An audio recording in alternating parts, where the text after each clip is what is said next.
Tu as le premier ministre du Canada qui va te faire des déclarations comme quoi ah, ben en tout cas, on espère vraiment que les Américains vont prendre la bonne décision.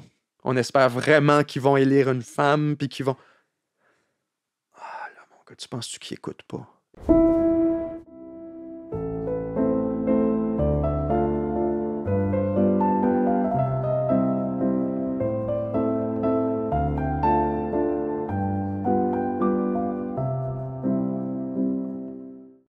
Bonjour à tous. Alors, on a une super bonne nouvelle à vous annoncer. Si vous aimez ce qu'on fait, si vous voulez accéder aux épisodes d'avance et sans publicité, ben, descendez un tout petit peu votre souris. Vous allez voir à côté d'Il reste du monde l'option se joindre, rejoindre. Vous pesez là-dessus et vous allez voir que pour une modique somme mensuelle, vous allez pouvoir visionner les épisodes dès qu'ils sont rendus disponibles. Sinon, eh bien, soyez patient et vous allez avoir les épisodes comme ça à chaque mardi. On se dit à la semaine prochaine et surtout, bon épisode. La géopolitique, c'est intéressant que tu sois réinvité dans nos vies. Moi, je parlais par rapport au Canada spécifiquement. J'avais la discussion avec un ami récemment, me dire c'est drôle, c'était pas important, le Canada, qui on avait comme premier ministre. Ça avait pas d'importance depuis à peu près 7 ou 10 ans parce que, la politique étrangère du Québec est largement dirigée depuis Ottawa, qui, elle, est dirigée depuis Washington. Donc, on ne peut pas en vouloir aux Canadiens, aux Québécois, de se déconnecter un peu de ce qui se passe ailleurs dans le monde, puis de laisser de déléguer la géopolitique à ceux qui la gèrent pour eux. On pense en l'occurrence aux autorités fédérales, à Washington, au département d'État, à CIA, à ceux qui gèrent nos affaires pour ce qui est au nom de l'Occident. Là, effectivement, avec le retour de Trump, et même dans son premier mandat, ce qu'on a vu, c'est une fracturation de ce monde-là graduellement, où les pays sont appelés à réévaluer leurs intérêts, à dire qui on est, nous, comme État, qui on est comme peuple, qu'est-ce qu'on désire, quels sont nos intérêts fondamentaux. Puis ça, c'est une question qui invite à une réflexion très profonde. Fait que moi, en ce moment, ironiquement, je dois être un des seuls, je dirais, qui est enthousiaste et excité de voir ce qui se passe en ce moment au Canada. Je suis enthousiaste de voir qu'on renouvelle notre intérêt pour la chose géopolitique, pour nos intérêts, les intérêts supérieurs de la nation canadienne. On parle de la relation privilégiée avec les États-Unis. On parle d'énergie, d'exportation. On parle de pourquoi on est dépendant de même. Mais comment on s'est ramassé dans une position aussi pathétique pour être exploité puis être ridiculisé par ce qui est au fond un partenaire, ne devrait jamais être un rival. On parle des intérêts supérieurs de la nation canadienne. Le premier, au-delà de tout, c'est une relation productive avec les États-Unis. Non seulement productive, privilégiée. On doit être leur premier ami.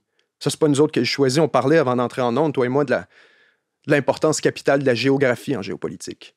Le Canada est prisonnier de sa géographie. Ben oui. On ne peut pas partir. On ne peut pas d'un matin embarquer sans un U-Haul partir en Europe. C'est une bonne idée, en théorie. On aimerait donc bien ça, puis manifestement, on essaie de s'aligner un peu plus avec l'Europe. Bien, puisqu'on sait qu'on est dans l'ombre des États-Unis puis qu'on est condamné géographiquement à travailler avec eux, aussi bien avoir des relations à l'extérieur. Mais cette relation-là avec Washington, à mon sens, est absolument primordiale. Puis, c'est pour ça que je te dis que moi, je suis enthousiaste de voir que, pour la première fois, là, on en parle de la chose internationale, de la place du Canada dans le monde, de qui on est, de qui on veut être.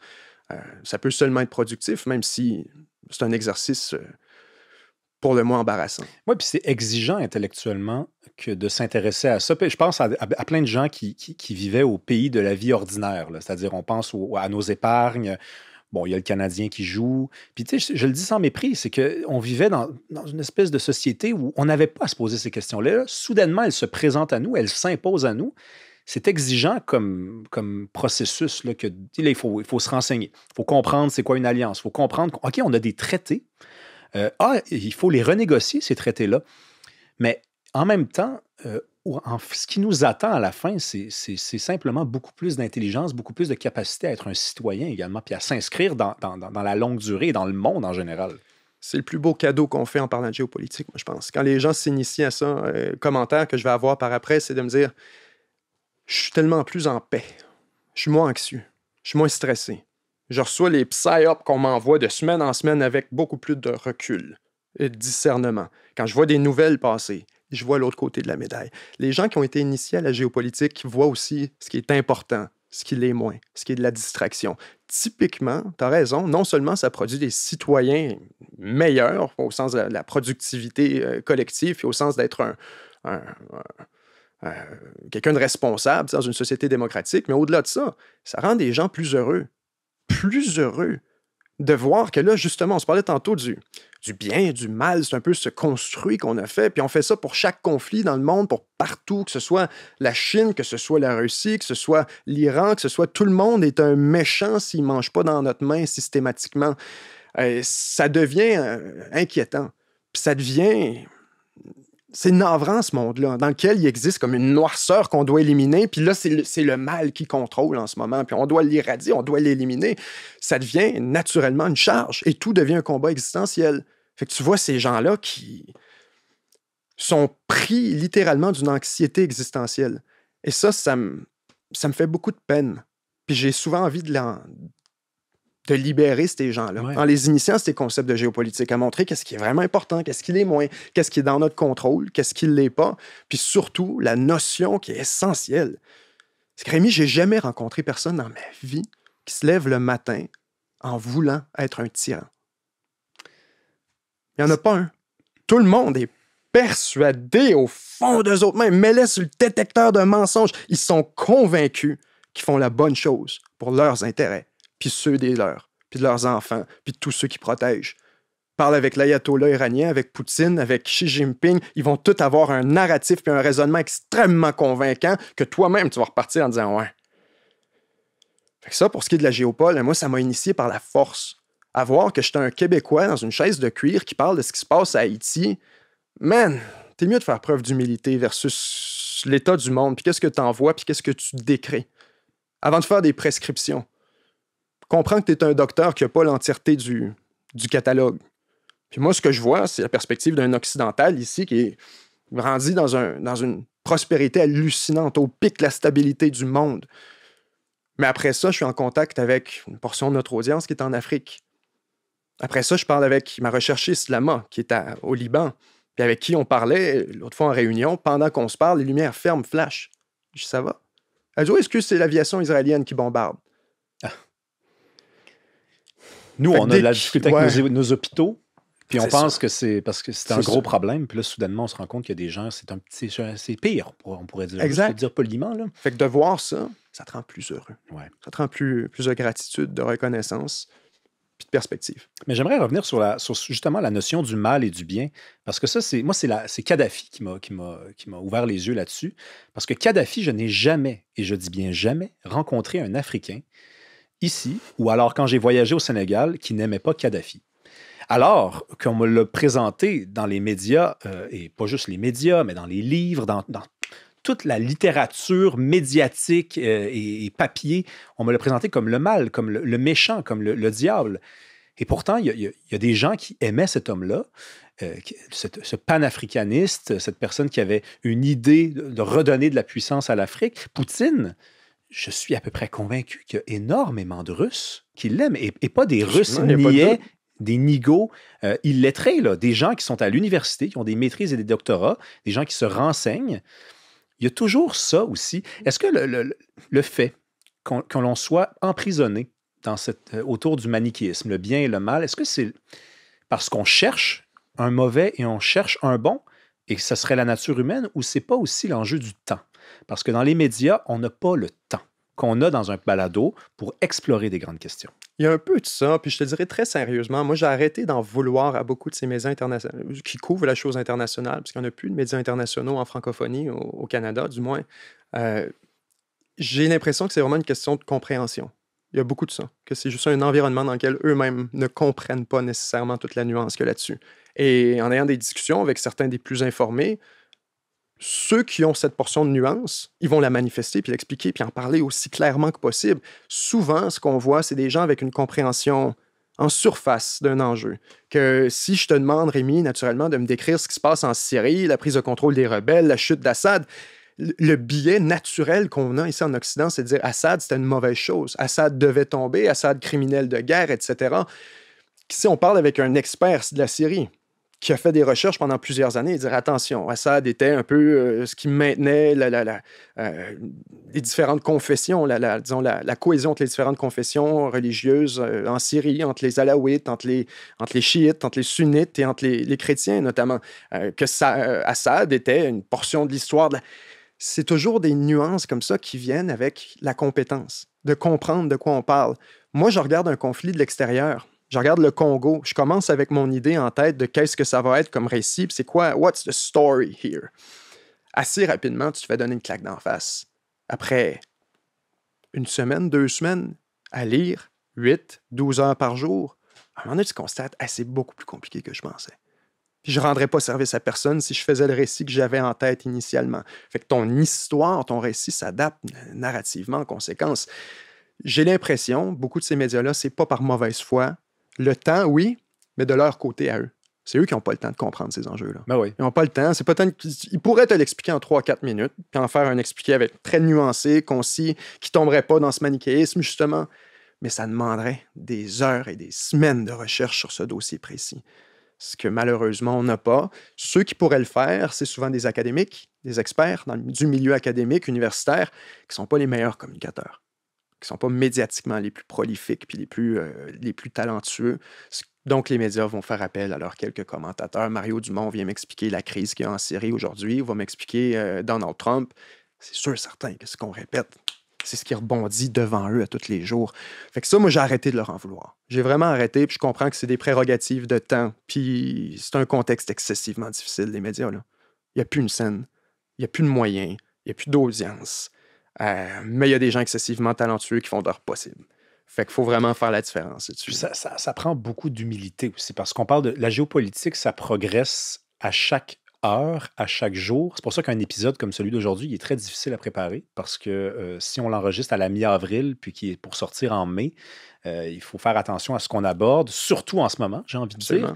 Et là, je veux aussi parler d'humilité, parce que quand on se trompe, il faut l'admettre. Et donc, il y a des gens qui préfèrent ne pas le faire, qui préfèrent ne pas se trouver dans cette situation-là. Donc, finalement, on préfère ne pas aborder ces sujets-là parce qu'il y a un potentiel de se tromper qui est énorme. C'est de la géopolitique. À chaque jour, ça avance, puis à chaque jour, on se rend compte qu'il y a une autre façon de voir les choses, puis il y a des lois qui s'ajoutent, donc des façons de voir la vie qui s'ajoutent. Donc, n'en parlons pas. Préférons parler de l'état des routes. Ça, tout le monde est capable de comprendre ça. Mais là, le problème, c'est qu'on est entré, je le disais tantôt, dans une période où on n'a pas le choix d'en parler. Puis je voulais te recevoir parce que je regarde beaucoup les sondages en ce moment sur le support, le soutien à Donald Trump aux États-Unis, parce que, évidemment, au Canada, c'est un monstre, Donald Trump. Mais en date d'aujourd'hui, on est à la mi-avril, Donald Trump, son taux de soutien est à peu près le même qu'à la veille de l'élection américaine qui était en novembre 2024. Donc, un peu plus favorable à 1 ou 2 points en pourcentage. Et là, moi, je me dis, waouh, c'est incroyable parce qu'on ne cesse de nous dire dans les médias que ce qui fait le plus mal aux gens en ce moment, c'est aux Américains et ce sont les tarifs de Trump qui feraient plus mal aux Américains qu'aux Canadiens ou qu'aux Chinois. Et pourtant, on a quand même une majorité d'Américains qui est rangée derrière Donald Trump. Je voulais t'entendre là-dessus. Je voulais que tu nous rappelles peut-être aussi dans quel contexte Donald Trump est apparu et a réussi à remporter 2 élections. Mais moi, la manière principale dont je vois son deuxième mandat particulièrement, c'est une guerre culturelle.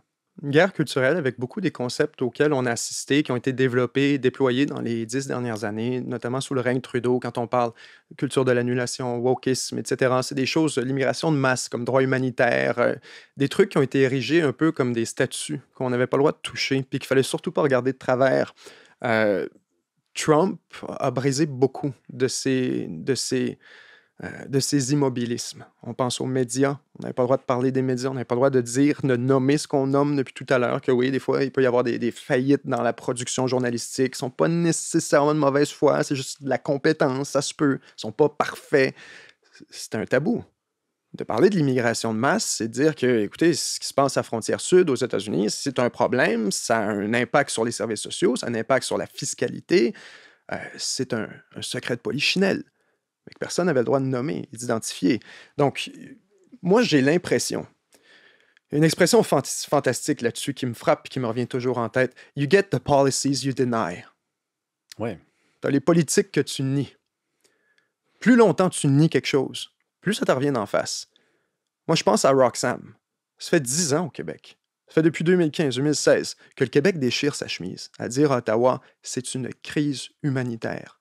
C'est catastrophique ce à quoi on assiste. Des gens qui meurent dans le fret, des familles qui arrivent du bout du monde, qui meurent dans la neige parce qu'ils ne vont pas préparer, traversés par des taxis qui se calissent d'eux autres. Je dis ça, je m'excuse, c'est une crise humanitaire. Si c'était passé en Colombie-Britannique, on aurait intervenu immédiatement.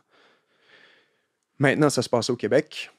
le Québec était vu comme cette espèce d'entité xénophobe, nuisible, le boulet à cheville du multiculturalisme canadien. En plus de ça, tu avais les vertus que c'était pas des francophones. On ne nommera pas ce problème-là, mais ça faisait partie du calcul, j'en suis convaincu, que nous, on demande d'avoir 50 000 immigrants sur lesquels on a un certain contrôle pour s'assurer qu'ils soient francophones, compatibles avec le fait francophone québécois, la culture québécoise, la spécificité québécoise. Et pendant ce temps-là, tu en as 50 000 qui rentrent de l'autre côté sans aucune surveillance. Donc ça, c'est un premier élément. Tu ajoutes à ça le poids sur les services sociaux. On l'a vu, on l'a dénoncé, on en a parlé, qu'on disait, écoute, là, c'est nos CPE, on n'a plus de place. Là, c'est l'aide sociale. On parle d'au-dessus de 500 millions de dollars par année additionnels. M. Robert, j'en parlais juste cette semaine. On a vraiment c'est pas un constat d'intégration. C'est pas un constat de j'aime pas les immigrants ou quoi. Les Québécois avaient le discernement pendant des années de dire on aime l'immigration et parce qu'on veut protéger ce consensus populaire en faveur d'une immigration qui a un net positif, il faut que ça s'arrête. Par respect pour ces gens-là, par respect pour... Et ça a été ignoré. Jusqu'à quoi? Jusqu'à ce que ça devienne une catastrophe avec notre relation avec les États-Unis. Que là, carrément, les politiques d'immigration canadienne en étaient si ridicules, notamment l'octroi de visa pour les étrangers, que les gens arrivent par avion. Plus gros point d'entrée, c'est plus Roxham, c'est les aéroports. Les gens arrivent par avion de l'autre bout du monde pour demander asile et traversent ensuite aux États-Unis.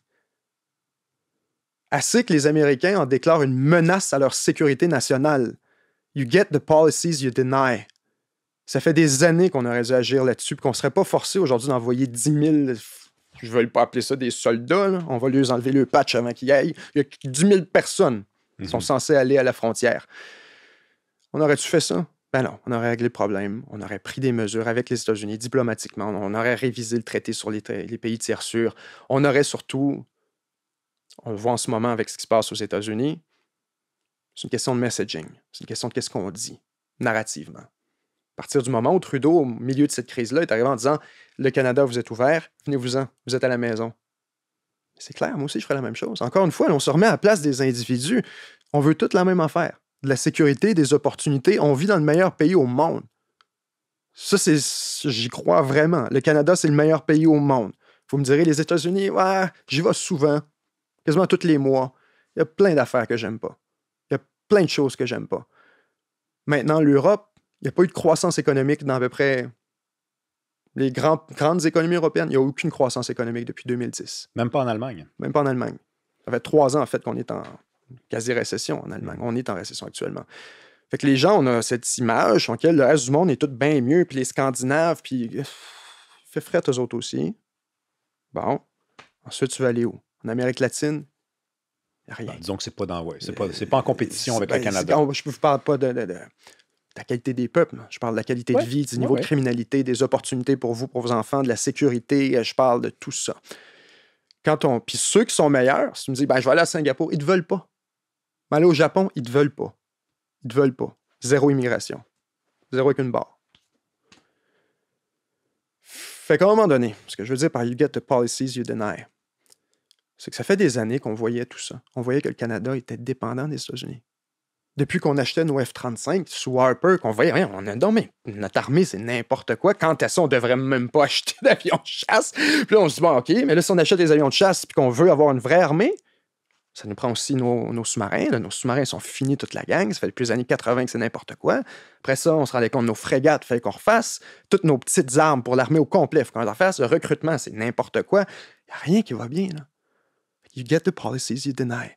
Si on avait réglé ça, il y a 10 ans, on ne serait pas dans cette posture-là aujourd'hui. On ne serait pas vulnérable vis-à-vis les États-Unis. Puis c'est pas de la faute de Trudeau. Arrêtez-moi ça. Vous avez voté pour. On l'a voulu. On a été enthousiaste à l'arrivée de Trudeau.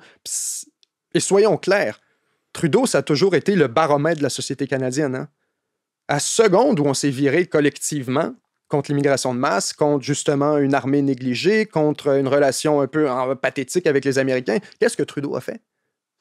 Changer de direction complètement du jour au lendemain. Et là, on arrête par en arrière, on dit aux fonctionnaires. C'est ça le message qui passait dans le ministère de l'Immigration. Tout est sur la glace. C'est fini. Les statuts temporaires, on les laisse expirer. Et là, t'entends en ce moment-là énormément de Français, puis d'Européens et de Suisses qui ne comprennent pas, parce qu'ils sont arrivés ici sous l'impression qu'on allait convertir leur statut temporaire en statut permanent. et qui réalisent, ah non, il faut qu'ils partent en panique en Suisse, en Europe, en France, peu importe, en Allemagne, parce que ce qu'on a fait miroiter, ben nous autres, nos fonctionnaires, voyaient les chiffres, capotent, et ont décidé, puis par les chiffres, je parle des sondages, c'est ça qui est hilarant là-dedans. C'est au moins c'était l'économie. On pourrait dire qu'ils défendent les intérêts. Ils ont vu les sondages. Ils ont vu que l'immigration, il n'y avait plus de consensus. Ils ont vu que Trudeau s'était rendu un boulet pour le parti. Ils ont enlevé Trudeau. C'est ça, je veux dire, c'est le baromètre de la société canadienne. Si on y avait lancé le message, il y a 5 ans, que, hey, ça s'arrête là, mon homme, là. Probablement qu'on a réglé le problème. Voilà, début de la guerre en Ukraine. Tu te souviens quand le premier ministre japonais est venu au Canada? Se mettre à genoux, figurativement, avec Olaf Scholz à l'époque, qui était chancelier de l'Allemagne. Ils sont venus physiquement au Canada pour demander, supplier Justin Trudeau de produire du gaz naturel liquéfié pour l'Europe, pour venir en aide aux besoins énergétiques dans le contexte de la crise avec l'Ukraine, qu'on avait perdu une grande source d'approvisionnement. Ouais, mais on s'est pas assez vert. Avance rapide, 5 ans. Les Américains ont pris le marché. On est en train de constater que c'est-tu, ouais, on devrait peut-être repartir le projet GNL, puis ouais, on va se construire des pipelines. Mais c'est important ce que tu dis parce qu'on est très dur envers Justin Trudeau, moi le premier, mais tu dis we get the policies we deny, on a aussi ce qu'on mérite. Et Justin Trudeau, j'entends beaucoup de gens me dire ces temps-ci, il a brisé le pays, mais qu'est-ce que vous disiez il y a 5 ans? Il y a 5 ans, il y en a parmi ceux qui disent ça, qui disaient la même chose il y a 5 ans, mais la majorité, là, qui n'est plus silencieuse et qui est très dure envers Justin Trudeau, ben, il y a 5 ans, elle se complaisait là-dedans parce que le Canada semblait être un adolescent sur le plan politique. Ah, depuis tantôt, tu me parles d'un pays qui ne gère pas ses frontières, qui n'a pas le souci de s'armer, qui n'a pas le souci de diversifier son économie parce qu'il dépend en matière d'exportation. L'Alberta, je pense, c'est 80% de ses exportations, c'est aux États-Unis, là. C'est comme un adolescent. L'adolescent, il ne sait pas il y a combien d'argent dans le compte de banque de ses parents. S'il n'y a pas d'argent, s'il n'y a pas de nourriture dans le frigo, bah, dans 2 heures, il va en avoir parce que papa et maman vont aller à l'épicerie. Le Canada devient un pays. 200 ans, et en fait, un peu moins de 200 ans après sa création, ça aura pris 150, 175 ans de devenir un pays. Et c'est pas dit que ça va marcher. C'est pas dit que ça va marcher. Et c'est là que moi, je trouve ça un peu... je trouve qu'on s'en va dans la mauvaise direction versus tout ça. Et je le répète, puis je le maintiens. Puis à chaque fois que je parle de ça, je me fais lancer des tomates. Le Canada, ça n'a pas fonctionné. C'est pas nécessairement grave. C'est pas nécessairement une catastrophe d'avoir un autre arrangement constitutionnel en Amérique du Nord. On s'est réunis en 1867 parce que les Américains ne voulaient pas nous inclure dans le libre-échange. Parce qu'on avait le traité de réciprocité avant ça, avant eux. Ils ont eu guerre civile. On a appuyé les sudistes pendant la guerre civile américaine. Les Américains nous ont sortis du libre-échange. Ça a été une crise économique incroyable au Canada pendant des années. On s'en est jamais ressorti. Assez qu'en 1867, les chefs des territoires britanniques en Amérique du Nord décident de s'asseoir ensemble et de dire là, on n'a pas le choix. On va s'unir, on va se construire un chemin de fer, on va faire du commerce entre nous autres parce que les Britanniques, en plus, à ce moment-là, sont en train de tranquillement perdre intérêt avec le Canada. Donc, ce qu'on voit, c'est que le Canada, ça a toujours été une aventure circonstancielle, qui était de se dire, bon, on va essayer quelque chose. On va se mettre un employé commun, on va se mettre un chemin de fer qui, lui, sa responsabilité, ça va être de, gérer justement le commerce interfrontalier, ça va être de gérer notre frontière, notre armée, budget fédéral, on va lui donner un petit peu d'argent pour ça, les postes, la titre. Il n'y a même pas le droit d'imposition. Arrive la Première Guerre mondiale. Le gouvernement fédéral s'arroge un droit d'imposition. Arrive la Deuxième Guerre mondiale. On l'augmente encore plus, on s'arroge des pouvoirs additionnels. Avance rapide jusqu'à aujourd'hui, après le rapatriement de la Constitution, après les nombreuses crises successives du souverainisme québécois, les années 60, 70, 80, 90, les faits de cul, etc., les référendums, jusqu'à aujourd'hui. L'aventure canadienne n'a jamais vraiment fonctionné. On s'est paramétré nord-sud avec les États-Unis. Et ce qu'on constate, c'est que là, on envoie notre argent à Ottawa, ou plutôt, il nous la prend dans nos poches, même si c'était pas censé être comme ça. On se vire de bord après 1 an, puis notre employé cogne à la porte en disant « J'ai plus d'argent. » Je veux dire, t'as plus d'argent. Ben, j'ai tout dépensé. OK. As-tu fait ce qu'on t'a demandé? Non. Puis là, en passant, j'ai besoin de 60 milliards de plus pour closer le budget cette année. N'importe quelle entreprise congédierait cet employé-là. Disciplinerait l'employé, changerait son régime, changerait les conditions, puis s'assurerait que ça ne se reproduise plus jamais. Donc moi, je pose la question, Et c'est hilarant parce que je pensais que j'étais un extraterrestre sorti de Mars là-dessus. Finalement, non, les Allemands sont en train de faire la même affaire. Les Allemands, en ce moment, sont en grande discussion politique parce qu'on veut se réarmer, Ouais. mais leur constitution leur interdit de faire des déficits.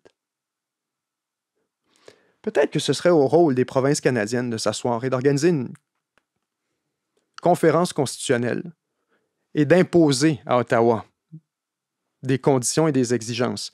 Tu n'as pas le choix de dépenser 2% de ce qu'on te donne en PIB, du moins dans l'armée. Tu n'as pas le choix de respecter les conditions que nous t'imposons sur l'immigration. Nous déterminons les barèmes et les niveaux d'immigration. Tu n'as pas le choix d'entretenir des forums internationaux avec nos alliés. Tu n'as pas le choix d'être un allié productif, de répondre à nos partenaires quand ils veulent lancer une initiative ou encore qui ont un problème, un enjeu quelconque avec toi sur la question de la frontière. Tu n'as pas le choix parce que nous sommes les patrons, tu es notre employé. Le régime fédéral a été complètement renversé. Puis là, en ce moment, on est en train d'y donner encore plus de pouvoir à travers cette crise-là. Quand on dit « Never let a good crisis go to waste », on gaspille jamais une bonne crise. Ottawa a compris ça. Première fois, se prendre des impôts. Deuxième fois, s'en rajoute encore plus. Il a fallu qu'on les prenne de force au Québec pour avoir un peu un pouvoir d'imposition sous M. Duplessis. Donc aujourd'hui, Ottawa, sa réponse, à dire bah, là, on a tout scrappé notre économie au complet, on a essayé de montrer complètement négligent, irresponsable avec toutes les responsabilités que vous nous avez données. On s'en est rajouté de plus pour ne pas faire celles que vous nous avez données. On a été se mêler de l'éducation, on a été mêler de la santé, on gère des transferts fédéraux, tout ça. Mais on ne s'occupe pas de l'armée, on ne s'occupe pas de nos missions constitutionnellement mandatées.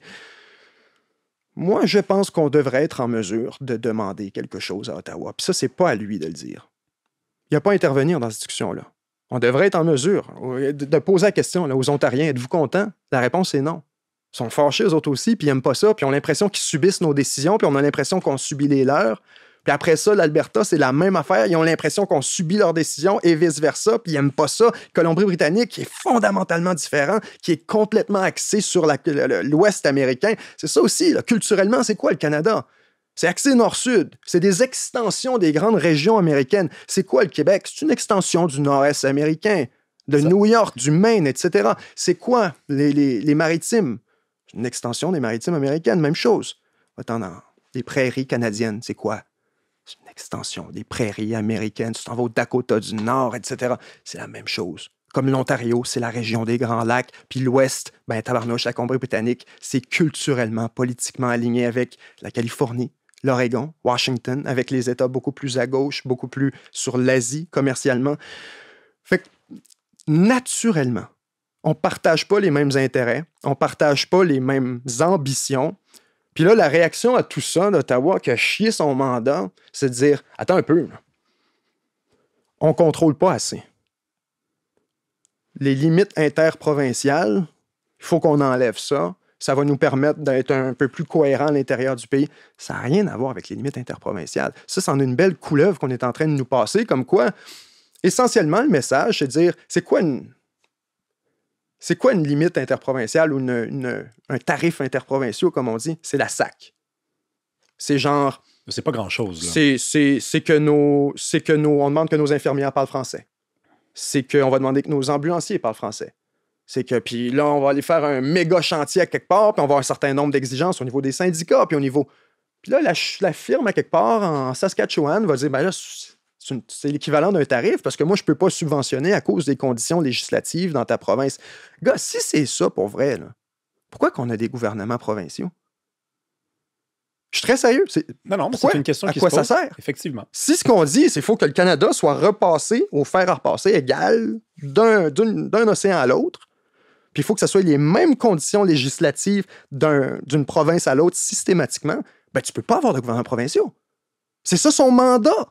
365 jours par année, sont 125 à l'Assemblée nationale. Leur seul job, c'est de créer des lois à l'intérieur des frontières du Québec, basées sur nos intérêts, sur ce qu'on veut être, sur pourquoi on l'a élu, sur pourquoi on l'a envoyé là, sur notre contexte, notre spécificité. Puis là, tu me dis, non. Il faut que l'Alberta fasse la même affaire. Hey, c'est ça qui ne marche pas dans le Canada. Ouais. Qu'on subit nos décisions. Fait que là, je dis, guys, là, on est en train de s'en aller dans une vraie couleuvre, et Ottawa sont fantastiques là-dedans. Avoir l'opportunité, puis elle dit, donnez-nous plus de pouvoir, on va régler ça. Hey, je vous demande d'avoir un peu de regard au sens de l'histoire. Là. Comment on s'est ramassé ici? Là? La solution, c'est moins d'Ottawa, moins de fédéral, plus de provinces. Les provinces auraient réglé ça. Parce que c'est quoi la joke là-dessus? Rémi, je choisirais pas, moi. Qu'est-ce que tu vas porter aujourd'hui? Parce que je ne partage pas ta destinée. Ce qui t'arrive, ça m'arrivera pas. C'est drôle de même. Ce qui t'arrive, ça m'arrivera pas. Si les deux, on habite ensemble, si les deux, nos intérêts sont partagés, là, soudainement, si on s'en va puis que je vois que t'es tout croche, puis quoi que je vais peut-être te le dire. Je vais peut-être te le mentionner. Parce que ça va avoir un impact. On va manger ensemble au restaurant. J'aimerais ça que ça ne se reflète pas sur moi. Ottawa ne partage pas nos intérêts parce qu'ils ne partagent pas notre destinée. C'est aussi simple que ça. C'est pas parce qu'ils ne nous aiment pas. C'est que ça n'a aucun impact sur eux autres. Qu'ils rentrent 50 000 personnes par année à Roxham. Ça n'a aucun impact. C'est un Et là, pays... soudainement, ça se monte en autre. Ah, là, ça devient un problème. Ah! Soudainement, il faut faire quelque chose. Ça n'a aucun sens. Voyons, comment vous avez dealé avec ça, vous autres, le Québec? Et c'est un pays qui a toujours été capable de s'accaparer des pouvoirs grâce à une seule chose. Tu viens de les nommer. C'est toujours des contextes de crise. Donc, c'est la peur. On le voit en ce moment. Je veux dire, les gens qui soutiennent Ottawa, au-delà de la question de l'élection, qui soutiennent l'idée que le gouvernement fédéral s'accapare des pouvoirs supplémentaires, ce sont des gens qui ont peur que le discours des provinces soit désorganisé s'il est laissé à chacune d'entre elles. Si l'Alberta parle au nom de l'Alberta, si l'Ontario parle au nom de l'Ontario, qu'est-ce que Trump va écouter? Qui va-t-il écouter? Bon, on serait toujours mieux d'avoir quelqu'un qui parle au nom de tout le monde, mais c'est contraire aux intérêts des provinces parce que les provinces ne ressemblent pas. Par contre, je reviens à ma question sur la question du soutien à Trump, qui est à peu près demeuré le même en date de la mi-avril. Tu nous as parlé d'une guerre culturelle. Ça veut dire que les Américains qui perdent de l'argent sont quand même derrière Trump, en majorité. Si les Américains, ça leur fait si mal que ça, les tarifs, et qu'ils perdent de l'argent et que ça devient plus cher et que leurs épargnes, parce qu'ils ont de l'argent à Wall Street, ça dégringole, et qu'ils sont derrière Trump encore, ça voudrait dire que pour eux, la question culturelle va au-delà de la question économique. En ce moment, alors qu'au Canada, la question culturelle, finalement, on s'en balance parce que ce qui nous préoccupe, c'est strictement la question économique. Ça serait peut-être une différence entre les Américains et les Canadiens en ce moment. Je nuance un peu. Moi, j'ai l'impression qu'en ce moment, les Américains n'ont juste pas encore goûté aux tarifs. Ils ne savent pas encore. Puis je comprendrais, surtout l'audience Trump, les républicains. Mais ils ont des épargnes quand même. Je les comprendrais d'attendre que ça se reflète immédiatement dans leur quotidien. Ils vont voir leurs épargnes, peut-être l'incertitude surtout. Là, cette histoire de tarifs, l'administration Trump a perdu tellement de crédibilité là-dessus. De par l'incertitude, de par les contradictions, les incompatibilités entre une chose et son suivant, les différents messages qui émettent de la Maison-Blanche, c'est un peu n'importe quoi.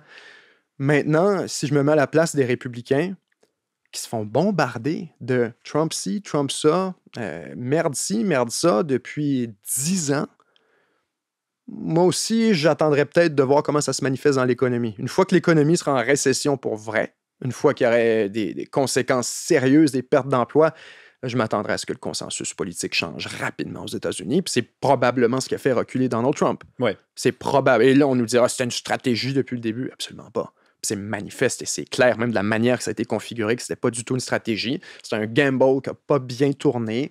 Les conseillers proches de Donald Trump ont été en mesure de l'amener à reculer de ça pour sauver la face en disant que c'était sa stratégie. Mais la réalité, c'est que ça a été une grosse perte de crédibilité.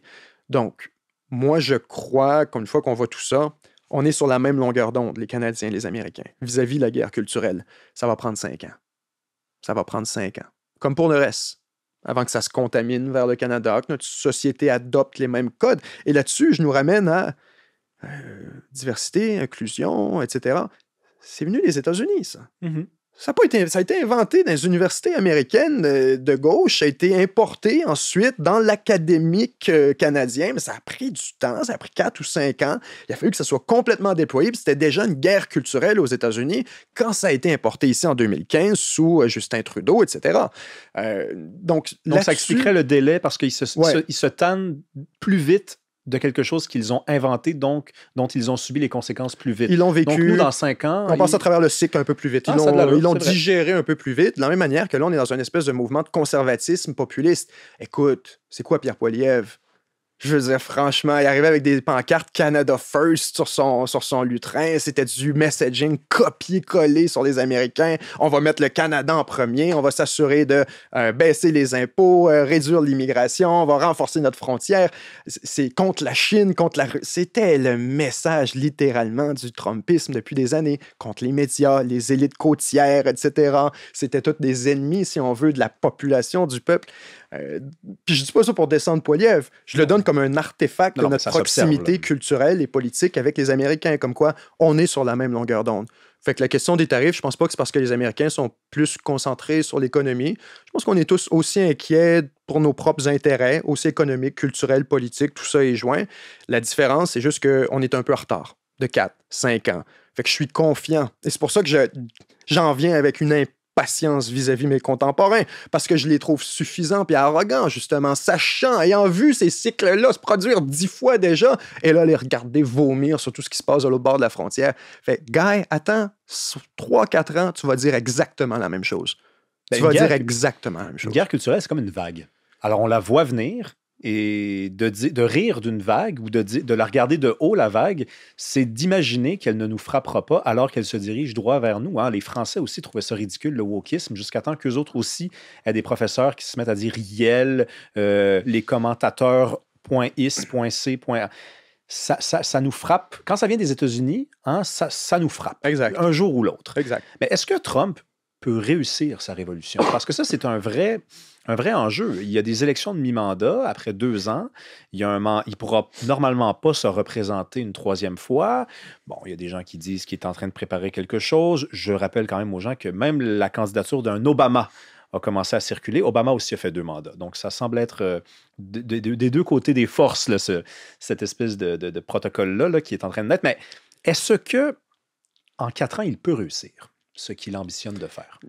On pourrait argumenter qu'il a déjà réussi pour ce qui est du segment de la guerre culturelle, au sens où beaucoup des combats qui ont été menés durant la campagne 2024, c'est des trucs qui ont déjà été abandonnés largement par les démocrates. Non? Tout ce qui est de la participation, par exemple, des transgenres dans les sports masculins, etc., l'espèce d'inversion là-dessus, les questions plus identitaires, les démocrates ont vraiment migré vers autre chose. Ce qui, encore une fois... C'est décourageant, c'est vraiment triste parce que c'est toujours une preuve flagrante à quel point c'était vaniteux dès le départ, puis à quel point c'était motivé par des intentions beaucoup plus électoralistes puis politiques que des intentions idéologiques. Ils n'ont jamais vraiment cru qu'à seconde que c'est « Ah, vous voulez... C'est beau, passe à autre chose. » Elon Musk, là, puis... Fait que le messaging est complètement déterminé en fonction de qu'est-ce qui est dans l'air. J'argumenterais que peut-être que beaucoup de ce legs de la guerre culturelle est pas mal déjà acquis. Les démocrates vont pas récupérer ça puis en faire un enjeu de campagne dans 4 ans et renverser. Ces défaits ne peut pas se refaire aussi vite que j'en serais excessivement surpris. Excessivement surpris. Parce qu'il y avait cette espèce de débat entre la gauche et la droite versus qui on est culturellement. Puis tu sais, ce débat-là a eu lieu à d'autres occasions. Et on n'est pas revenu en arrière. On pense par exemple au mouvement hippie. Qui a détruit beaucoup de la rigidité de la société très religieuse, conservatrice qu'on voyait durant les années 50, début des années 60. Ensuite arrivent les années 80, qui vont un peu rembobiner, mais réaligner ça vers quelque chose de plus équilibré. Jusqu'arrive la fin des années 80, la fin de l'ère Reagan, là on est rendu trop loin. Bon, graduellement, comme ça, on va toujours essayer de chercher l'équilibre, mais on ne revient jamais à l'extrême qui a été proposé précédemment. C'est toujours une relation d'équilibrage entre les 2 forces. Fait que je présume qu'aussi loin, Trump va tirer ça sur la droite ou sur le populisme ou sur même certaines formes de fascisme d'une manière à mesure où on accapare beaucoup des pouvoirs dans sa personne, puis qu'on définit l'État, la République, comme étant le Trumpisme. Je présume qu'il va avoir, une fois l'arrivée des démocrates, qu'elle soit dans 4 ans, dans 8 ans, dans 15 ans, Dieu seul le sait, je présume qu'il va y avoir une déconstruction majeure du Trumpisme, de la même manière qu'on a vu quand... Puis là, je veux être clair, là, s'il vous plaît, faites un peu de nuance. Je donne un exemple, je ne suis pas en train de comparer. Staline meurt. Les premières choses qu'on fait, c'est la déstalinisation. C'est de dire, OK, on peut se le dire, là, ça a été un peu trop loin, on va... Maintenant, tu n'as pas besoin de nommer ça. C'était littéralement le lendemain. Là, exact. Ouais.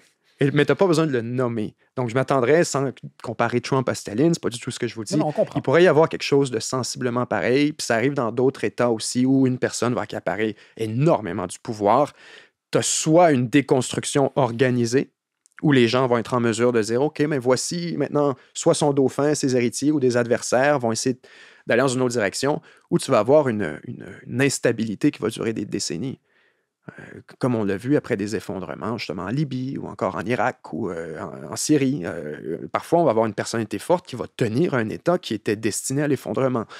Les Américains, je ne pense pas, sont éligibles à un effondrement. Non. Pas encore, mais on ne peut pas prévoir où serait le monde. Moi, je me souviens, en 2015-2016, l'atmosphère qu'il y avait.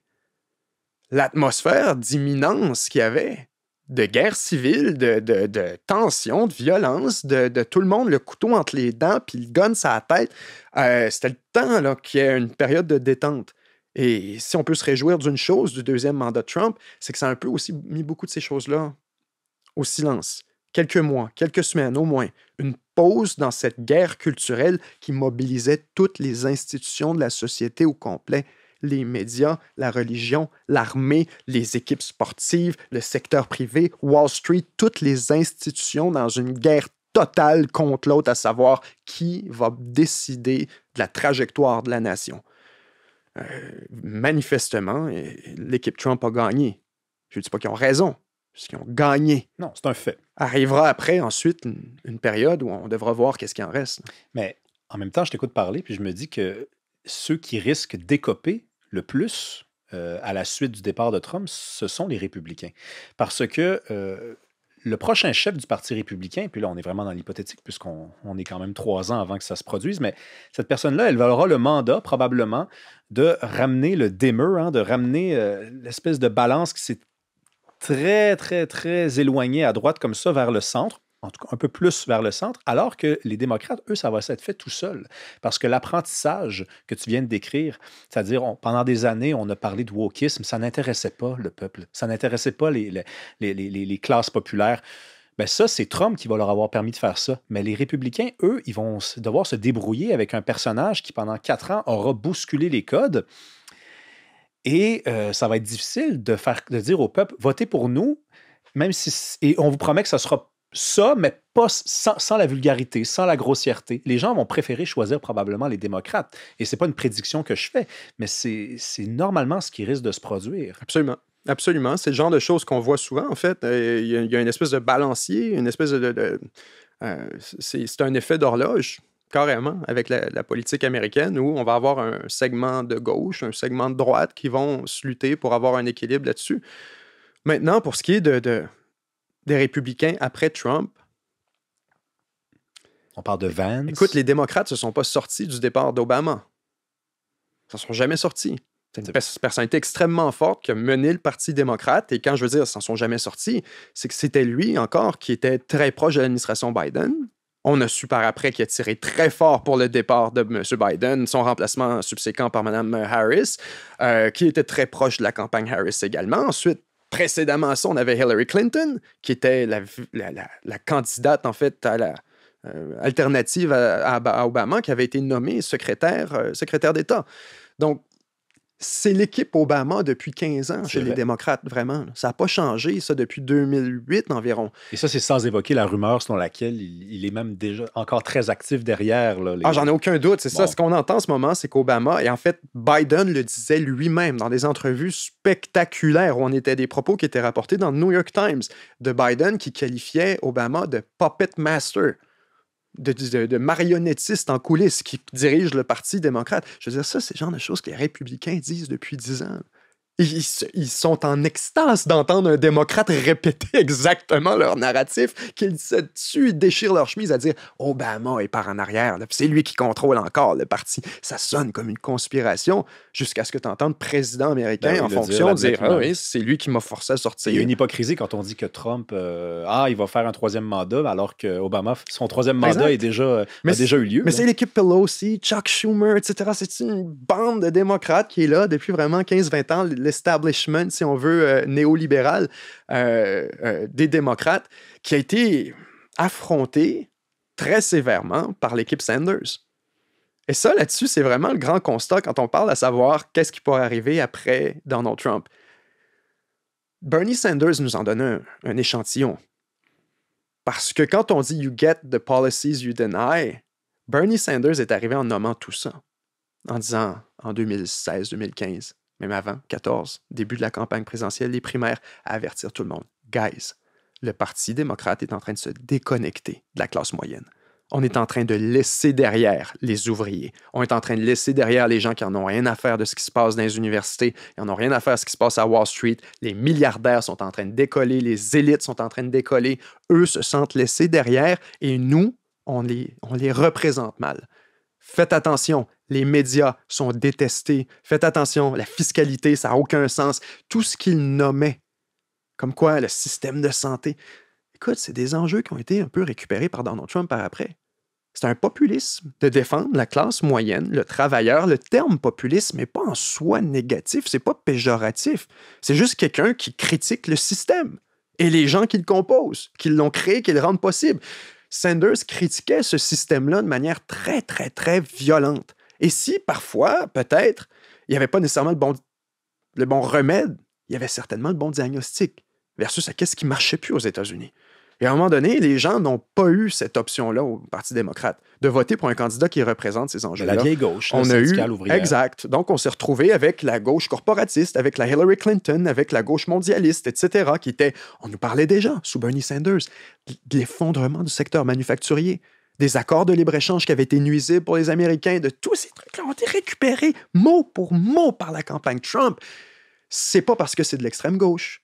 Et Bernie Sanders, comme je dis, certes, peut-être son remède qui était prescrit vous plaisait pas, mais c'était exactement le même diagnostic que Donald Trump. Donc, les démocrates, à mon sens, vont peut-être s'aligner avec quelque chose de semblable pour leur prochain cas. Ça va prendre un populiste. On affronte juste le feu avec le feu. Il faudra probablement un populiste pour affronter Trump et pour battre le Trumpisme en tant que tel. Il y a des gens qui disent qu'Obama était un populiste d'une certaine façon. C'est lui qui a peut-être été le premier, en tout cas depuis Kennedy, depuis ces grands présidents qui attiraient l'œil parce que c'était leur personne. Reagan est un populiste aussi à sa façon. C'est un populisme, celui de Trump, en tout cas, qui est un populisme avec les réseaux sociaux, un populisme très différent, mais ce n'est pas né avec Trump. Et c'est intéressant la question de Sanders qui avait des idées qui se sont ramassées jusque dans le programme de Trump parce que finalement, c'est très difficile d'affirmer que Trump est à droite sur tout. Sur bien des affaires, le simple fait qu'il ait été capable d'aller chercher beaucoup de votes dans les classes ouvrières, ça justifie l'idée qu'il soit de gauche d'une certaine façon sur le plan économique. De défendre le protectionnisme, c'est une position de gauche à la base sur le plan économique. Ouais. Non, mais c'est... Oui, absolument. Là, en ce moment, on est en train de défendre le maintien, d'interdire plutôt l'achat de US Steel par Nippon Steel au Japon. C'est une posture, normalement, qu'on ne verrait pas sur la droite. On dirait, non, tu n'interviens pas là-dedans. Mais Trump, je ne le vois pas économiquement, du moins comme un idéologue, semble plutôt être de l'ère du pragmatisme. C'est pas encore une fois le qualifier ou lui donner un compliment, c'est vraiment juste d'observer ce qu'on voit. Puis là-dessus, comme principal artefact, je vous dirais, regardez son premier mandat versus le deuxième. À quel point c'est nuit et jour. Premier mandat, Trump était essentiellement un président républicain rhino classique, là, un néoconservateur qui augmentait le budget de l'armée. On n'a jamais parlé de réduire les dépenses dans quoi que ce soit. Le déficit des États-Unis s'est creusé durant cette période-là. Alors, aucun effort de réduction de dépenses ou quoi que ce soit. Fait que de prêter à Trump des intentions idéologiques contre le gouvernement, ça c'est vraiment plus inculqué avec Elon Musk.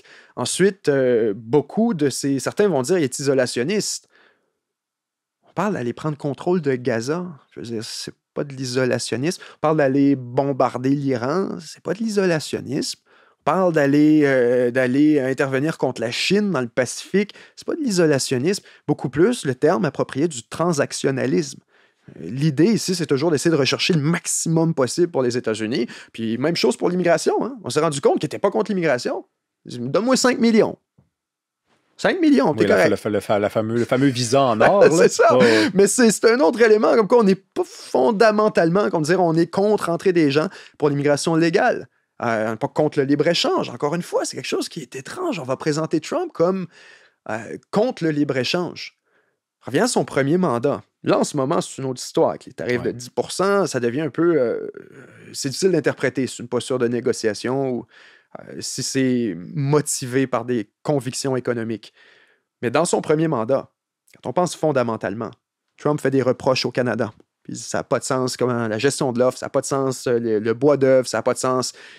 Et on pourrait en parler, mais il y a des arguments recevables.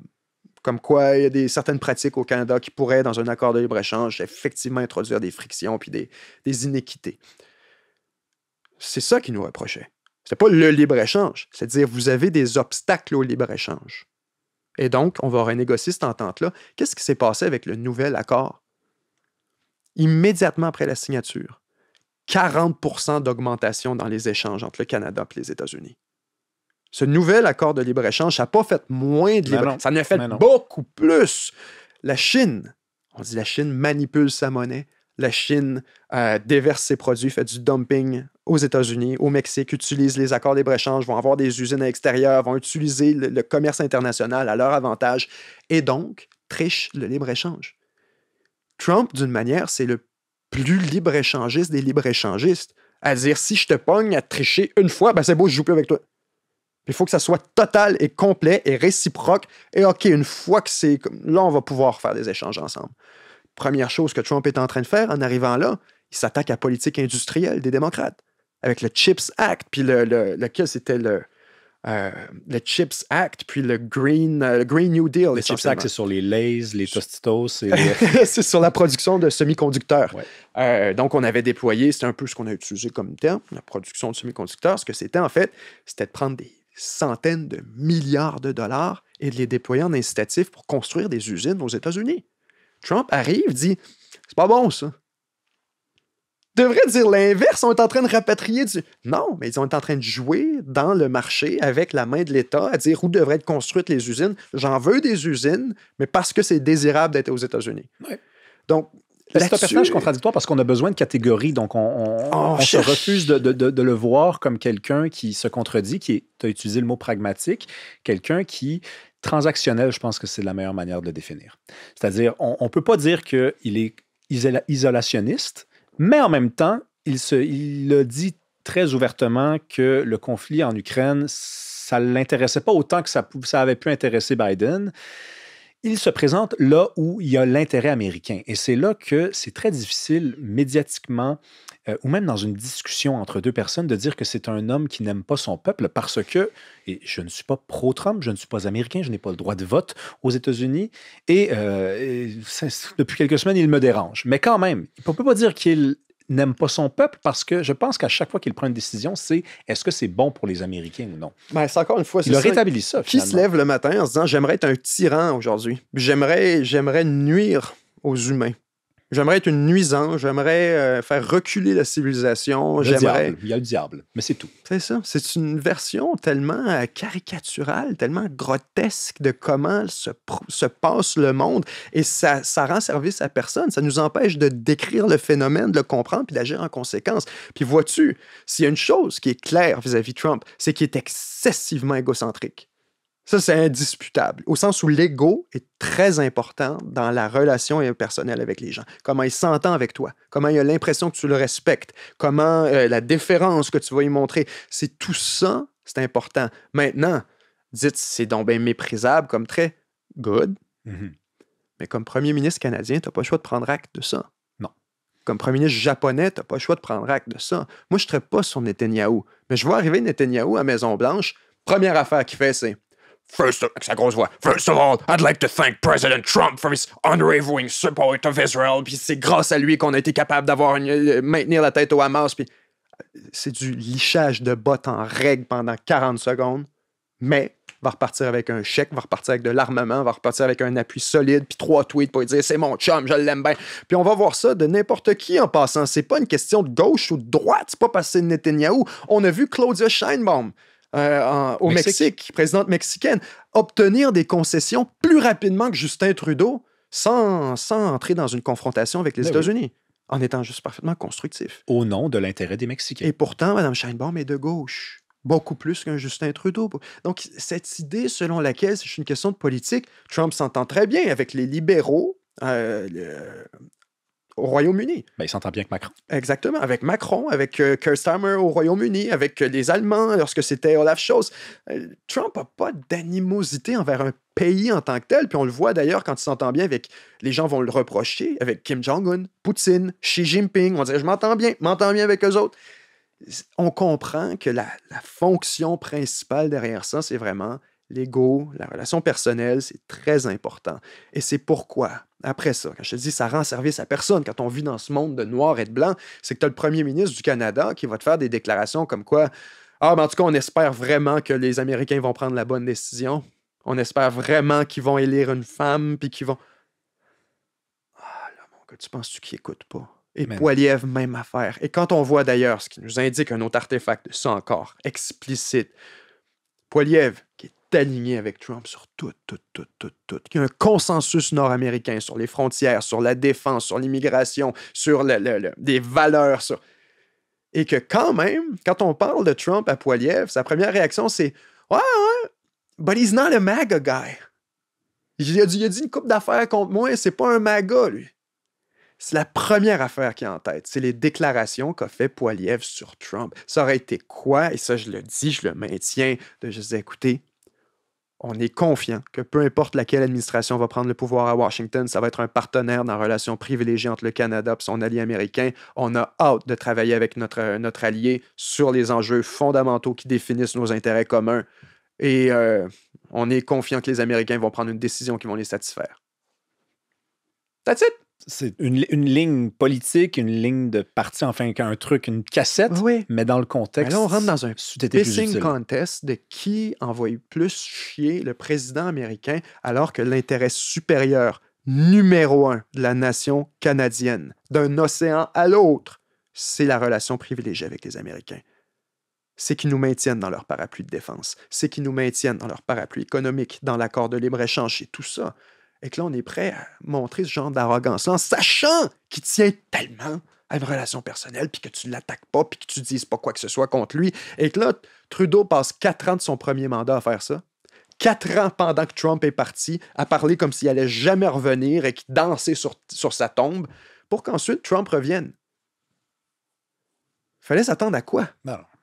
Fallait s'attendre à quoi? Et curieusement, est-ce qu'on a entendu parler de cette histoire de 51e État depuis que Trudeau est parti? Pas beaucoup. Pas une fois, je pense pas. Non, pas une fois, en effet. Pas une fois que c'était mentionné sous l'ère Carney. Donc, encore une fois, moi, j'ai l'impression qu'il y a une négligence qui est carrément insultante et indécente de la part d'un chef d'État. C'est indigne que de mettre tes propres petits intérêts électoralistes et politiques pour casser du sucre sur le dos à Trump en sachant que ça va nuire à ta relation avec lui dans quelques mois. Et que là, on a un premier ministre comme Carney, encore une fois, en contexte électoral, qui n'a pas le choix. C'est un pissing contest qui parle le plus contre les Américains. Qui va sortir publiquement en disant « On n'aura plus jamais de relation avec les Américains, ce ne sera plus jamais pareil. » Gars, le Trumpisme, ça va être une fenêtre dans l'histoire des États-Unis. Nous autres, notre pays est là pour 1000 ans, mon homme. On ne bougera pas. On ne déménage pas. On était là, on va être encore là dans 300-400 ans. Cette idée selon laquelle on n'aura plus de relation avec les États, c'est fini. Ils nous ont sortis de leur traité de libre-échange une fois. C'est que c'est d'un débile lalaïsme, mon homme. C'est de l'auto... Ça n'a aucun sens.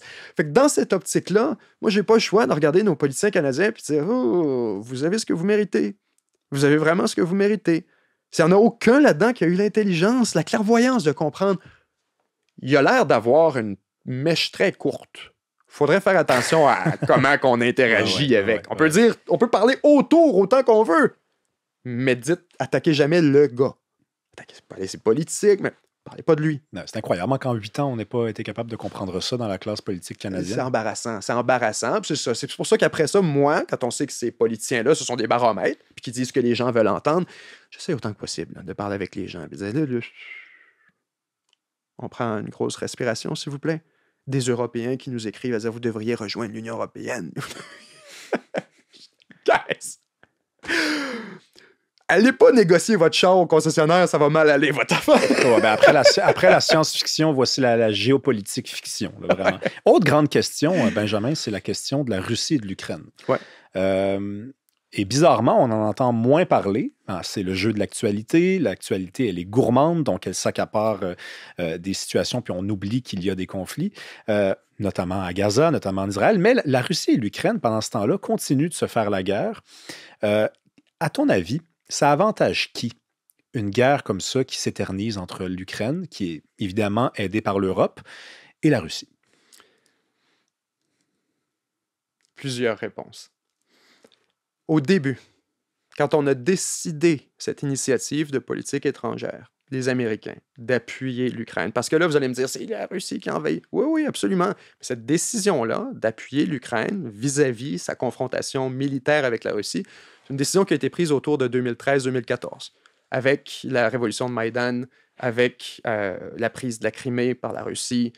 Ça fait très longtemps que cette décision-là a été prise et ça revient de l'administration Obama, surtout spécifiquement de Joe Biden, qui était le vice-président à l'époque et le meneur de l'administration pour la politique sur l'Ukraine. C'était lui le point man qu'on appelait pour l'Ukraine.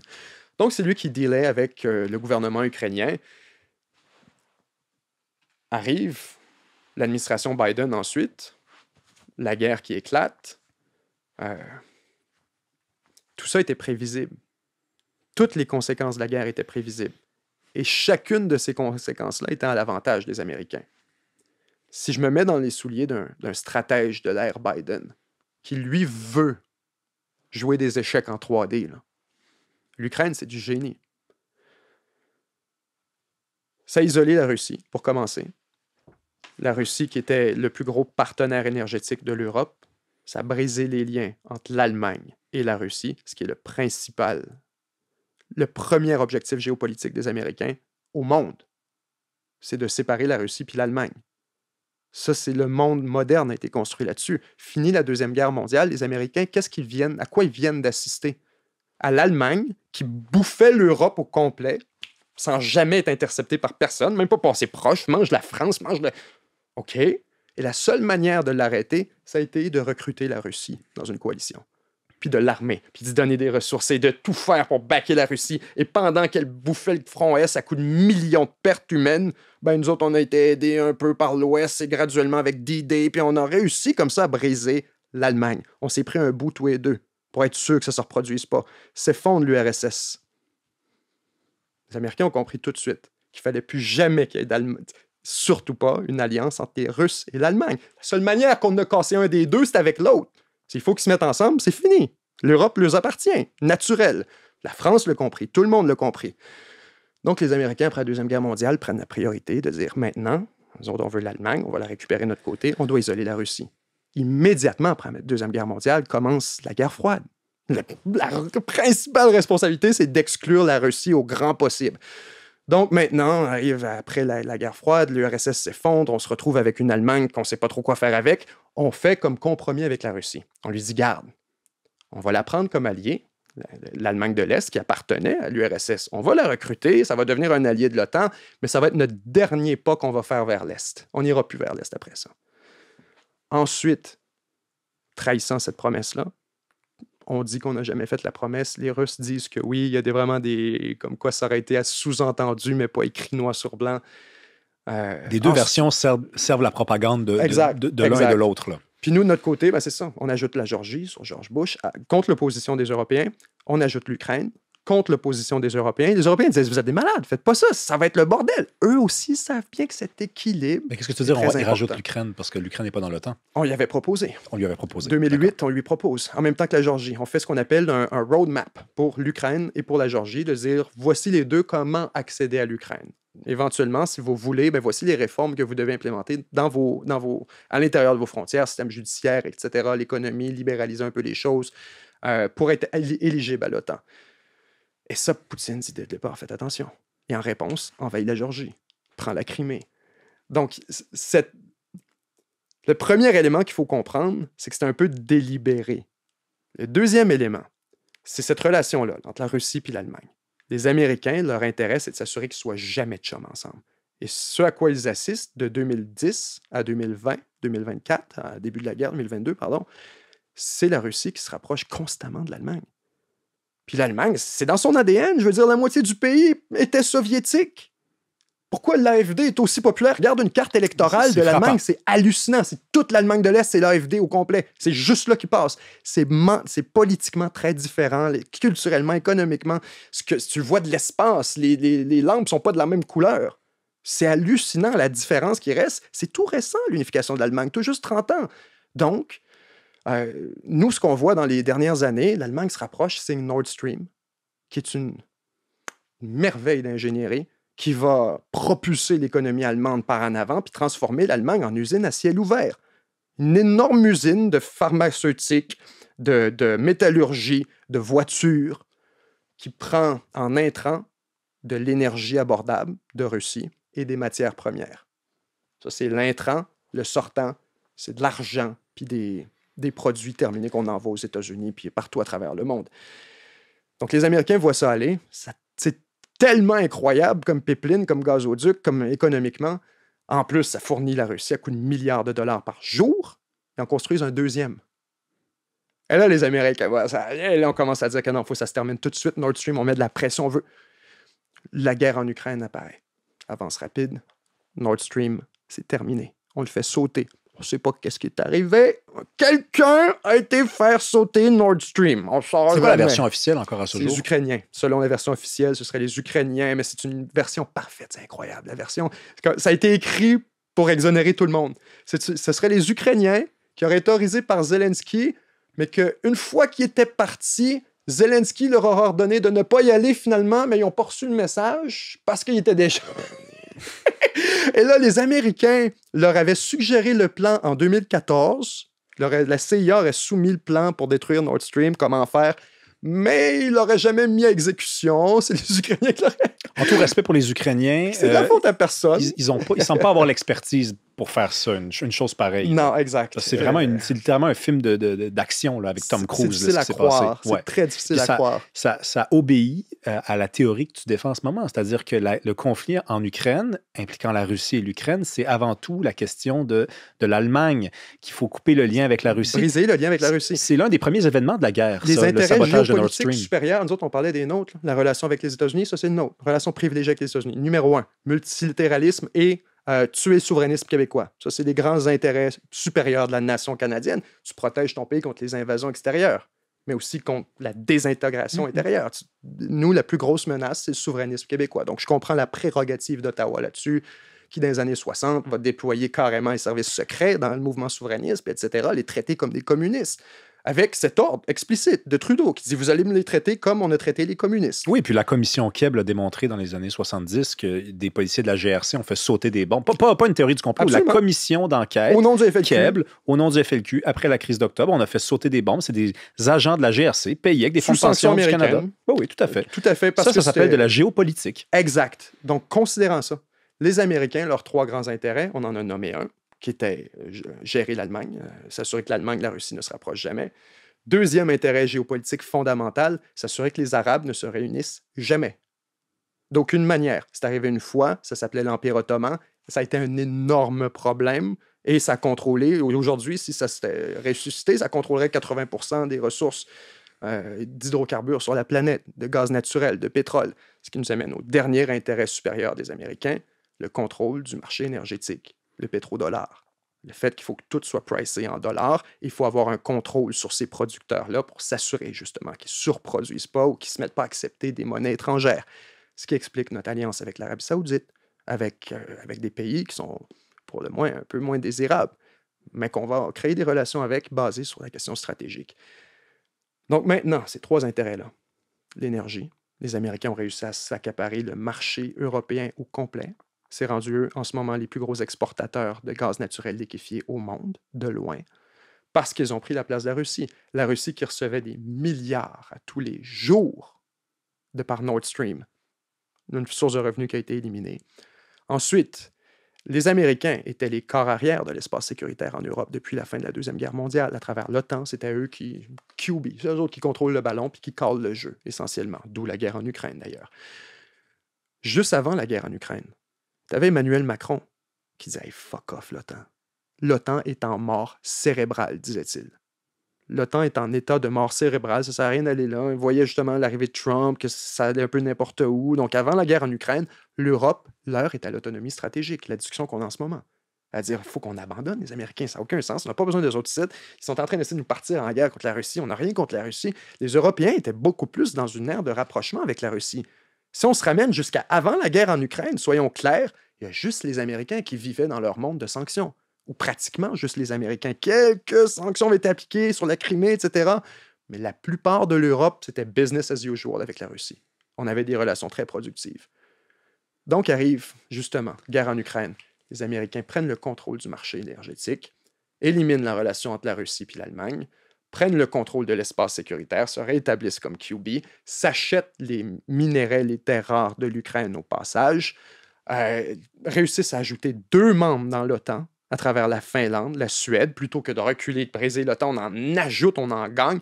Tous les pays se mettent à augmenter leurs dépenses militaires. Écoute, pas plus fantastique comme conclusion. Et en plus de ça, tu leur vends les armes que tu as sur l'étagère ici, écrit date d'expiration 2027, tu les envoies ça en Ukraine, ils vont faire sauter ça sur des Russes à profit. Fait que tu fais la guerre à ton plus grand adversaire stratégique à profit. Ça, pour les Américains, c'était coup de circuit. Carrément, un coup de circuit stratégique, puis n'importe qui. Puis d'ailleurs, j'ai un article que je garde dans ma page Google Chrome, dans mes favoris, parce que j'y retourne une fois toutes les 3 ans à peu près. C'est un article en russe, initialement, que je traduis vers l'anglais pour être capable de l'avoir lisible, si on veut. Je ne lis pas le russe, malheureusement. Puis, c'est une description, en 2014, de toute la guerre qui allait se produire. Oh, ouais. C'est un russe, un analyste russe, qui regardait la situation et qui disait... Ça s'intitule « Pourquoi les États-Unis ont besoin de Maïdan? Pourquoi ils ont besoin de ce qui se passe en ce moment en Ukraine? » Et il t'explique exactement. Faites attention, là, en parlant au leadership russe. Voici le piège dans lequel on pourrait tomber et voici toutes les conséquences que ça induirait pour la Russie et les avantages stratégiques pour les Américains. Tout ça s'est matérialisé sans exception. Pas parce que le gars, c'est un génie, c'était prévisible. C'est que si tu joues la game, l'Ukraine, c'est vraiment une opportunité stratégique exceptionnelle. Maintenant, ça c'est ma description quand on a configuré la guerre. Arrive Trump, qui arrive dans le fond sur une main de poker ou une game de Monopoly déjà commencée. Voyons ça comme ça. Là, il y avait pas mal d'hôtels, t'es bien construit, ça va bien ton affaire, mais ça me tente plus de jouer. Mais là, tu gagnes. Mais ça me tente plus de jouer. C'est exactement ça. C'est une soirée de jeu de société, là, puis il stand, là, il se lève. T'as tous les hôtels, l'autre, et tout le monde est en faillite, c'est fini. Ça me tente plus. OK. Mais là, toutes les conséquences, les avantages, non seulement on les perd, sont en train de se renverser. Que les Américains, au contraire, sont vus comme un partenaire pas fiable. Il n'y a plus personne qui veut les acheter d'énergie. Les Américains sont vus comme étant l'OTAN. On veut laisser tomber l'OTAN. On parle d'autonomie stratégique encore une fois, d'une armée européenne, d'une force de réassurance européenne, excluant les Américains. Le Canada, qui est en train de se séparer de sa relation avec Washington au niveau sécuritaire, alors qu'on était censé augmenter nos budgets militaires chez eux. C'est une subvention aux États-Unis, carrément. C'est un droit de seigneuriage mondial. C'est quand tu dis tout le monde voulait payer 3% de votre PIB, 2% de votre PIB en défense. Il n'y a personne qui a une industrie de défense locale. Tu as la France, le Royaume-Uni, quelques affaires sont faites en Pologne, en Italie, mais essentiellement, c'est aux États-Unis. C'est là que l'argent s'en va. Les drones, les missiles, les munitions, les armes. Fuck you, tu vas acheter ça en Turquie, mon homme. Mais non, ça s'en vient tout des États-Unis. C'est Lockheed Martin, c'est Raytheon, c'est Boeing. Donc, c'est une subvention à l'industrie américaine. Fait que ça, tu perds ça. Tu perds, comme je te dis, le temps, l'espace sécuritaire. Tu perds la relation énergétique. Tu perds ta crédibilité vis-à-vis des alliés. Et en plus de ça, les gains économiques. Que normalement, en période d'instabilité, c'est le dollar américain qui grimpe là-dessus. Les gens se réfugient là où c'est sécuritaire. Là, c'est en train de tout être perdu. Les gains qu'on avait réalisés vis-à-vis la Russie, d'isoler la Russie, par exemple, c'était un des grands objectifs des Américains, isoler la Russie à tout prix. Alors maintenant, non, au contraire, on veut lever toutes les sanctions contre la Russie et la réintégrer dans le monde occidental, au détriment de la volonté de l'Europe. Le monde s'est renversé en dedans d'écoute l'arrivée de Trump. Fait que ça, moi, je le regarde de l'extérieur, je n'ai pas toi à dire...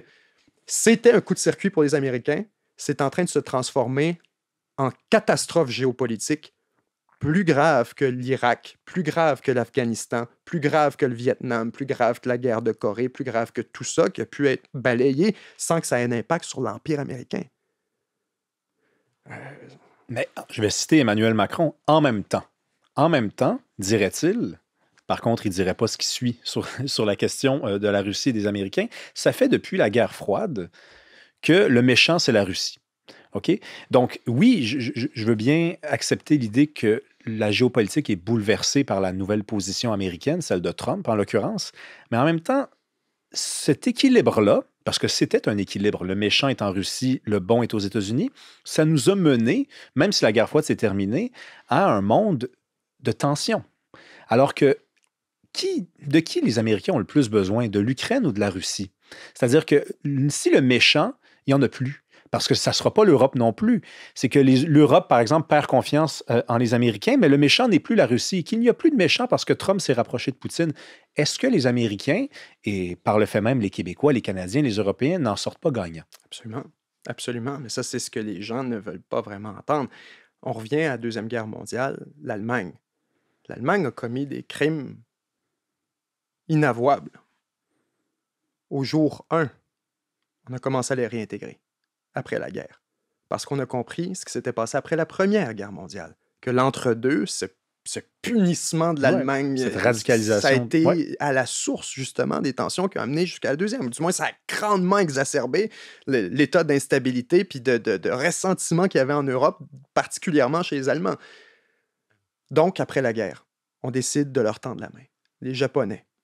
On bombarde Nagasaki, on bombarde Hiroshima, on tue des centaines de milliers de personnes. On tend immédiatement la main, après l'effondrement du régime.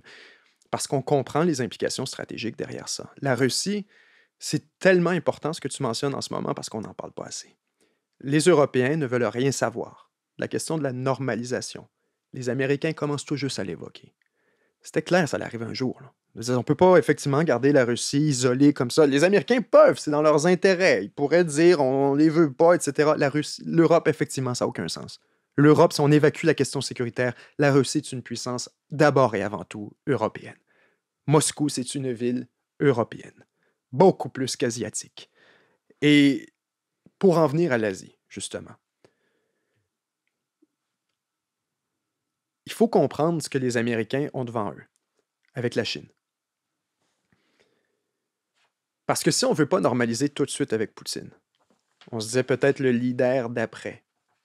Qu'est-ce qu'il va faire, Poutine? On le voit depuis le début de la guerre en Ukraine. Un rapprochement avec la Chine. Un rapprochement dont la Russie ne veut absolument pas. Ça, c'est le grand malentendu. Les gens voient l'espèce d'alliance stratégique entre la Chine et la Russie. Et waouh, l'Occident capote. Pas vraiment. Parce que la Russie, c'est purement circonstanciel. Ils veulent rien savoir de la Chine. Subissent l'influence de la Chine encore plus que tous les autres. La Russie, la Chine est une puissance d'1,4 milliard de personnes sur le continent asiatique à sa porte. La Russie est tout au plus 150 millions de personnes. Elle est destinée à être dans l'ombre de la Chine, industriellement, militairement, diplomatiquement, économiquement. Et là, elle voit la Chine aller mettre les pieds dans l'Asie centrale, l'Ouzbékistan, l'Afghanistan, les pays qui étaient, Tadjikistan, etc., les pays qui étaient originalement sous l'influence soviétique, qui aujourd'hui regardent vers la Chine, parce que c'est là que vient l'argent. Surtout des pays qui ont juste regardé pour de l'argent puis une relation productive, l'investissement. Aujourd'hui, ça vient de la Chine. C'est là. Va en Afrique, c'est les Chinois qui pilent littéralement sur les pieds des Russes. Va à Cuba, les Chinois sont en train de prendre la place des Russes. En Amérique latine, canal de Panama, les Chinois sont en train de prendre l'influence. Quand on va dans toute la région Pacifique, c'est les Chinois partout. Et même en Europe, beaucoup des partenaires d'Europe de l'Est, de la Russie, sont en train de se tourner graduellement avec des ententes sur la Chine.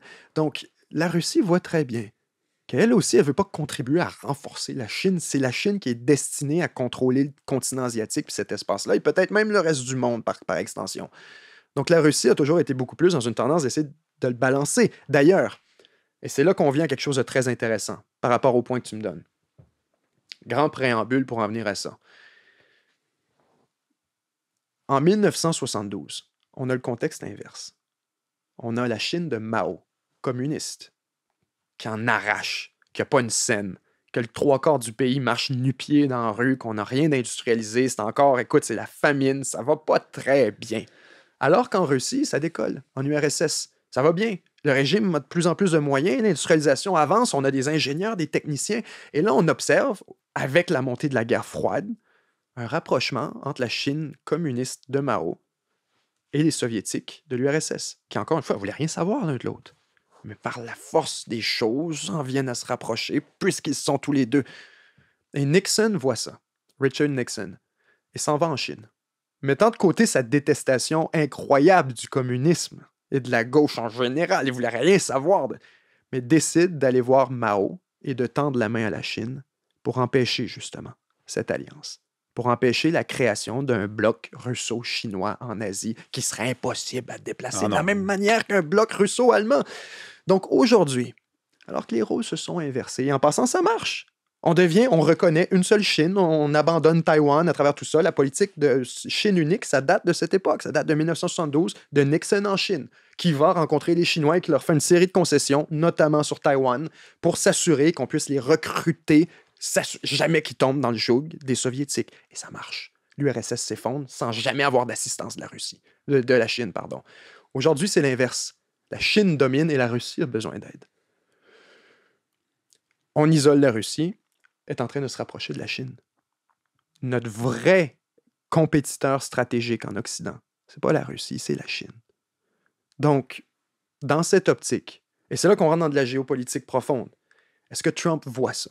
Est-ce qu'il fait pas comme Nixon, finalement? C'est ça. Est-ce que Trump n'est pas en train de voir que la guerre avec la Russie est en train de nuire à la compétition stratégique avec la Chine, que les deux sont en train de se rapprocher, de former des groupes comme les BRICS, des institutions communes, avec des systèmes financiers alternatifs qui sont en train de s'attaquer au monopole du dollar, à essayer de créer des ententes énergétiques entre les deux, alors qu'ils ne se font pas confiance.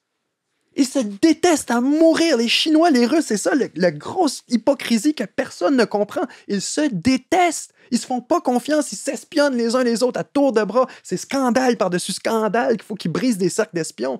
Et pourtant, ils sont en train de se rapprocher parce qu'on les pousse et qu'ils n'ont pas le choix.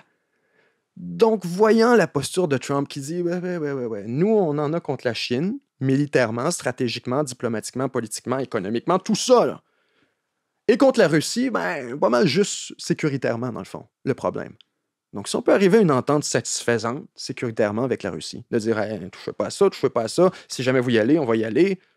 C'est beau? Good, parfait. Vous voulez pas d'OTAN? On l'enlève, OK. Peu importe ce qui va découler de tout ça, ça se peut effectivement que quand on va reculer dans 10, dans 20 ans, avec la rétrospective, puis avec l'information de l'histoire additionnelle, on va peut-être être capable de dire ouais, c'est un move essentiel dans le cadre de la compétition avec la Chine. Ça a empêché la Chine de recruter une espèce de colonie de ressources naturelles qui aurait pu l'alimenter à l'infini en énergie. En ce moment, la Chine est en très mauvaise posture, là.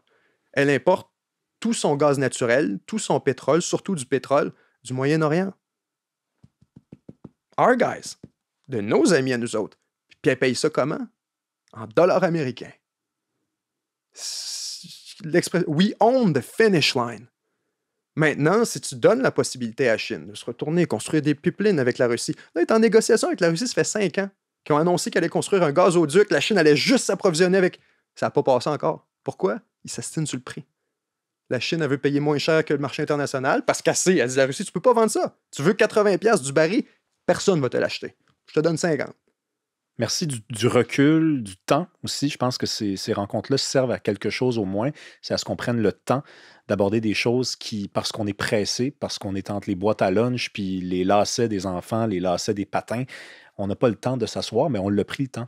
Si on veut suivre ton travail, c'est donc sur 7 jours sur Terre. Tu offres du contenu à chaque semaine. Exact. Pour des abonnés payants, c'est donc chaque semaine et à chaque 2 semaines ou à chaque mois maintenant pour les abonnés... Les abonnés réguliers, on fait en public, là, moi je fais mon possible pour que ça sorte aussi souvent que possible, mais c'est long. Il n'y a pas de miracle. Justement, le Congo, j'ai pas été, guys. J'ai jamais été. J'ai pas de famille au Congo. Fait que je suis mieux de faire mes devoirs, puis ça peut que ça prenne 2 semaines, 3 semaines, puis s'il vous plaît, permettez-moi que ça va prendre le temps que ça prend, parce que je veux comprendre, je veux pas insulter les gens avec qui on traite, justement. Moi, si tu me fais quelque chose sur le Québec, Rémi, puis que t'es un Suisse, puis que tu sais pas c'est qui Gérard Godin, tu sais pas c'est qui René Lévesque, probablement que je veux pas entendre ta version de mon histoire, tu sais. Ouais, mais ta connaissance, ça va être bien fait. Ouais, mais c'est ça.